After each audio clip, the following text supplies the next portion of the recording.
Yeah, I can see you now. What's up, man? Cool. You got it, man. Where are you located? Houston, Texas. Houston. Okay. Yeah, I'm up here in Kansas City. That drum beat for the Super Bowl is loud. Oh man. Good Everything's up with dolled it. up. There's Say, man. inflatables. It's Say, great. I know it's crazy. Yeah, it's I good. know It's a it's good crazy. crazy. Yes, sir. So, well, man, it's great to meet you. And I want to begin You as our well. conversation with speaking of crazy. Going Uh-huh. through the last 4 years, we're getting on that COVID anniversary. How did you Right. get through that pandemic period, and how did it change you? Well, that was I think that's amazing that you asked that question because I think a lot of people forget that we just went through something that was so catastrophic. You know what I'm saying? But I think we as Americans have gotten conditioned to be, so resilient when it comes to something like that because we've been at war since what, 2000? We still haven't fully recovered from being in that state of war. But I actually have my own business and I actually did some stuff. I had talked to a guy, I work outside. So he was telling me about the lemon thing. So I was eating the lemons while everybody was catching COVID. Yeah. I never caught it. Oh, wow. So I didn't. But it did affect my business because of it changed the mindset of the workers. So you had have it where, a lot of people were getting a lot of free money and a lot of people wouldn't show up to work. So it was hard. And it just started smoothing it out like this last, I want to say, year. Yeah. So Yeah, it was pretty heavy. So let's get to the heart and soul of exactly what you do for a living. If I put you in front of a bunch of third graders at career day and one of the kids says, "Hey, what do you do for a living?" How do you answer that child? I'm an entrepreneur, and I started a landscaping business. Landscaping was something that I wanted to do because my daddy had a landscaping business in Louisiana, and he showed me how to do landscaping. That's something that I took on and made it out of a bigger business. He had a smaller business, and I've made it out of a bigger business, and it's still growing. So you were your background is being an athlete, correct? Basketball? Yeah, I play basketball. Yeah, Okay. All that right. was my first passion.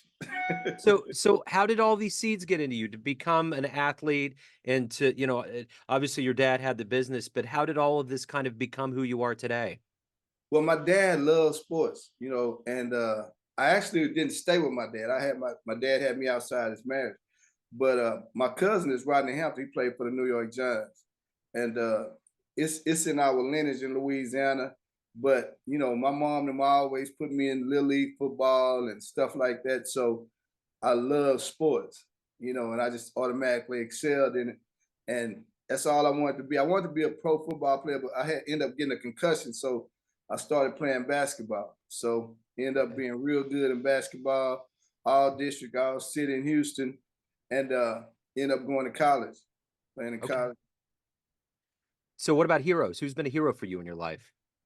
Man, I had a bunch of them. I used to like to read, because in school I always said I wanted to be, somebody great. You know what I'm saying? I always wanted to be like my dad. I used to tell people I want to be like my dad, but I want to be a millionaire businessman. So one of my role models was OJ Simpson. I used to watch OJ and Muhammad Ali. Muhammad Ali was also and Langston Hughes when it came to writing, but it was like I had so many when we was growing up. Like I tell a lot of people, television was different from what it is now. You only had three stations. So to get on TV back then, you had to be the good guy. You didn't have to be the bad guy. You had to be the good guy. Yeah. So, and back then, if you, the good guy meant you had to have straight teeth, you had to look good, you know what I'm saying? Yeah. And you had to say the right thing. So when I heard Muhammad Ali speak, it was like, man, that guy is brilliant. And Yeah. then you'll see him talking with Howard Cosell them. I'm like, man, how can he sit up here and conversate with these white guys? And I say, so I want to be like Muhammad Ali. Nice. He was diverse, so I was like, man, that's cool. So when I saw OJ, same thing. So those were the role models that we had growing up. And John F. Kennedy, John F. Kennedy, that's one of my favorite. He is like one of my favorite presidents, and when I look at what he was proposing, it still resonates to this day. I really haven't seen a better president with a better vision than he had. You know what I'm saying? When he said, ask not your country can do for you, but ask what you can do for your country and what he was trying to push forward. You know, another person was Barbara Walters. You Yeah. know, Barbara Walters was, I got interviewed by Logan Crawford. And I was telling him, I say, when I grew up, when you made it, everybody wanted to be on Barbara Walters. You know Yeah. what I'm saying? When Barbara Walters interview you, that means, hey, you done made it. Yep. So, that was my trend of thinking. I wanted to get so good and be so relevant to the point where Barbara Walters wanted to interview me. So I used to also look at Ted Koppel. Yeah. You know, Ted Koppel was a great interviewer. He used to go do the town hall meetings, and I've always been conscious of the direction that America was headed in. So, that was my angle. To be conscious of how can I be like those guys to help change America. So that was always my thinking. So right now, of everybody that's alive on the planet, if you could meet one inspirational person and spend some time with them, who would it be? Wow, that's a good one. That's a good one. Over the years, I had a lot of people I wanted to meet, but there's so many people that, once the internet came, they just, they fell off. Yeah. So let me see who would that be right now? That's hard. That is so hard. I think, of all the people that I think are still relevant and working, ooh, that's a hard. I don't see nobody. I don't see nobody. I used to want to meet a lot of people, but I don't. I like Jimmy Kimmel. I just want to be on the Jimmy Kimmel show, really, Yeah, right on. because I really don't see nobody fighting for us no more. Ted Kennedy died, and I really don't like, a lot of the politicians that are out here right now. So, by all the people that are dying, that really stood for something, I just don't see nobody that, I could just go meet and say, hey man, what could you tell me to help me further my mission? And and like I tell a lot of people, sometimes you can't delegate being a leader. You Yeah. know, you have to assume that role yourself. And a lot of things that I advocate, and I was actually on the phone with a friend this morning. I say, the more I live this life, I see that a lot of stuff that I try and see in other people, I have to be that. You know, I'm the Yeah. only one pushing for a lot of things that I'm pushing for. So I can't look down here and say, why is he not doing what I need to be doing? So as crazy as it might seem, I think I'm gonna have to take that leadership role and kind of like inject that into other people, make many leaders around the world. So that's what I'm doing. So let me ask you this: as a former athlete and a sports fan, if you could go back in time and see one game with your own eyes, where are you going? I got to see Michael Jordan. Yeah, of course. I Are you kidding? got to see Michael Jordan. Which game? uh, uh, I'm not sure which one. I think either one when he played against Larry Bird or when he played against Magic Johnson. Yeah. One of those two. Because Magic Johnson is like one of my greatest athletes. I like his style. I like the swag. Yeah. But when he went through his little medical condition, that kind of shortened him. I think he would have gave Mike a run for his money. Oh yeah, for But sure. but those teams back then, see, I'm a throwback athlete. So back then you had some super athletes, you know what I'm saying? Yeah. You had the Denver Nuggets that was scoring like 140 points a game. So, you had Bernard King, Dominique Wilkins. So it was so much, that's why I tell the youngsters, they don't have nothing to compare, stuff to. I can compare this generation against that generation and tell them exactly who was who back then or who's great right now that I can compare back then. And like right now, it's like even like when they do the comparison with LeBron James, he doesn't move the needle with me because I know Michael Jordan played against the best competition. When Yeah. you had legitimate 7-foot centers, and once you pass, the first line, you got to go to the back line. And you got to get up even higher when you get to the goal. So it was a different game. But even with kids, they don't realize, what we came from to get right here. Everybody just thinks about the now. So Yeah. it's just what's going on. Yeah. So let me ask you this. Every day you wake up, what's your motivation? To be an entrepreneur, to live your life, to evolve? What is that motivation for you? My motivation is to, I have a book titled I Dream You're a Legend. And in that book, I detail everything, that I want to do in life. And like I said, the whole premise of that was to be interviewed by Barbara Walters, gauging that against all the role models that I had. I think when people live this life, the way we lived it back then was to be great. You want to be great, and you wanted people to remember you for being great. But me being a Christian, it's a little bit different. I told this guy the other day, I say, God everybody has a DVD that they got to present to God and say, hey, God, this is what I did down here. But I think everybody is not in touch with what they're supposed to be doing on earth. The original thing was to contribute to God's will to have peace on earth, and by you understanding that that was your duty, that's how you align the things that you're going to be doing in life. So when I wake up in the morning, I love business. I love the books that I write. I love music. But at the same time, the biggest goal that I have is to be responsible for the 1 Million American March. And what that is going to be, with everybody that has a career, they come to Washington, D.C. for one day, and whatever career it is, whether you're a doctor, lawyer, scientist, whatever it is, we meet in Washington, D.C.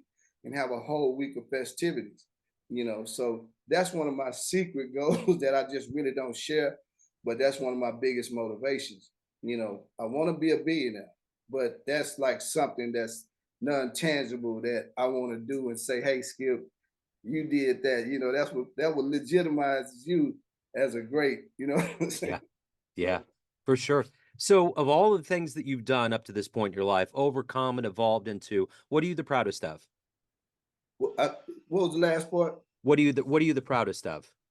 Oh man, I just bought my first Mercedes. I'm not gonna say that's the proudest moment, but it was big because of me starting my business. In my book I talk about how you have to have a job to get the job, and God will reward you with destiny. Job finance the dream, and God will reward you with destiny.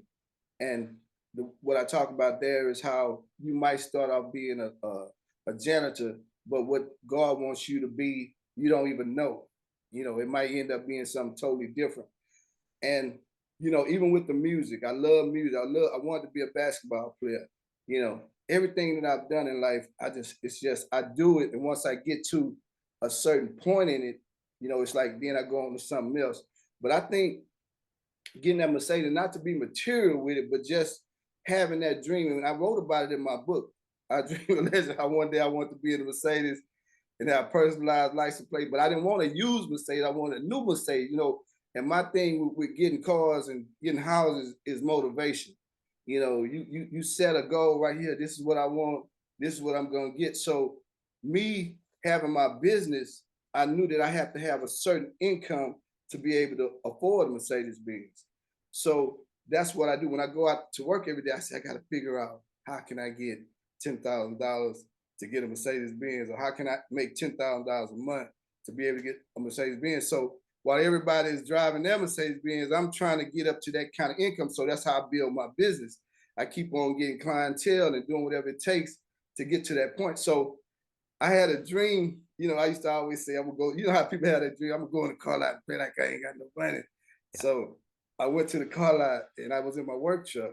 And so the other car lot that I bought my truck from, they kept on wanting me to get a Chrysler. Skip, you can get a Chrysler. Carlos Correa drive this Chrysler. I know the guy that owned the dealership. I don't want a Chrysler. I want a Mercedes Benz. That's my dream, to get a Yeah. Mercedes Benz. So uh, I went to the lot and I saw the Mercedes. Uh, I saw it, so I went over there and I was in 2021. It's like, no, Skip, you need 60. I said, I don't have 16,000. I got 10,000. So he came back. Yes, Skip, just please, please, please. I said, no. He said, well, we got another one. We got to ship it from Florida. So he called me back the next. I said, man, what do you want, man? Why do you keep calling my phone? He said, Skip, please just come on. I just want to touch. So I got there. He was like, we got the car. It's coming to be. He said, do you have the money? I said, I told you I had. So I pulled the money out of my sock. Gave him $10,000 off my sock.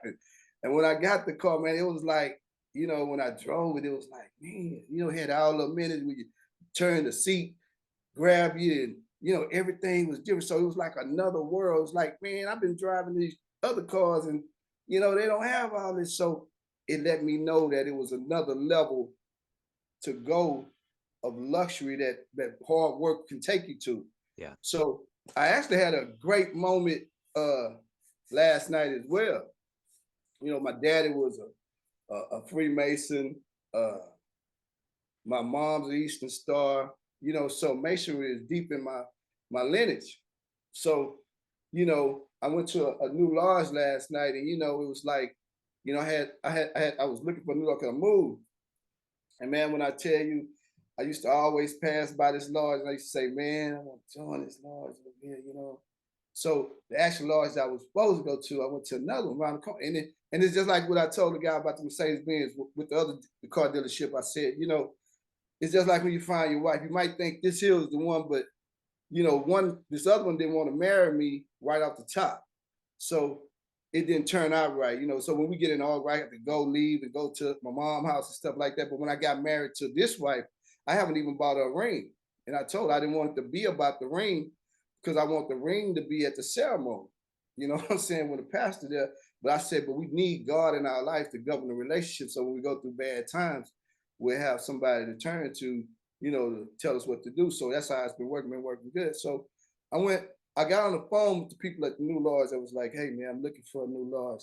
They say, Skip, it's brotherly love over here. And we welcome you. I'm like, you know, I was getting ready to go to, I say, no, you know what? I say, that's what I want to hear, because that's what I want to be the tone of this new year, brotherly love. So when I went there last night, man, when I tell you, man, it was so beautiful. It was just a beautiful ceremony. I couldn't even sleep last night, man. I was just so happy. You Yeah. know, and it's like God just been blessing me so much. It's like you were saying in the beginning with the last 4 years being so bad. It's just like right now stuff is just moving like this, you know, and it's biblical to me because you know God say have faith, you know, with everything that you do. So to see me go through everything and not give up, you know, to see it come to a point where now I'm getting everything that God wanted me to have, but I'm not making it just material, but materials come with it because those are my motivation, but that's not the sole purpose of my journey. Yeah. Right on. So let me ask you this. At the end of the day, everyone has a perception of you. Right. Family, friends, clients, but you run the show. What's your perception of you? Who do you think you are?